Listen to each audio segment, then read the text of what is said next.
düzlərimiz. Deməli, bu günləri Santa Fe sökmüşük, 2009 model, Altskorz korobkadır.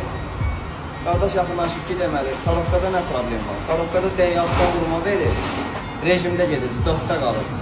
Rejimdən çıxmır, yəni diagnostika verirsən, rejimdən çıxmır, 4-cü sportu ilişib qalmışdır. Bitoxdan etralatırdı, qaz verirdi, maşına aparırdı. İçi yapışır korobkanı, yanır. Zanniyada atanda bura-bura, kərkimə gedir arkaya. Hər videoda deyirik, səbəbi nədir, nə bilim, yağı vaxtını dəyişmək lazımdır, qulluq göstərmək lazımdır. Çoxsu bilmir, başa çıxmır, ağzına gələn yazır yorumda, nə bilim, canlıda yazır ki, korobkaya əl vurdurdun, daha problemsizdir. Korobkaya bir əl vurdurmayıb, daha problem görünməyəcəkdir. 390 manatda xərc olub 800 manat. Bunu göstərdən, friksiyonlara bax. Neytrala atanda maşını aparır, bax, onun səbəbi budur. Friksiyon yapışır paket. D'nin paketin zadını hamızın basır fırırır, içi yapışır. Buna bax, gəlmişdir.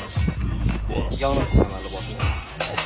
Bu da yanmışdı, limon uşaqlar təmizliyə qızvızla ağardı, qapqara yanmışdı burası.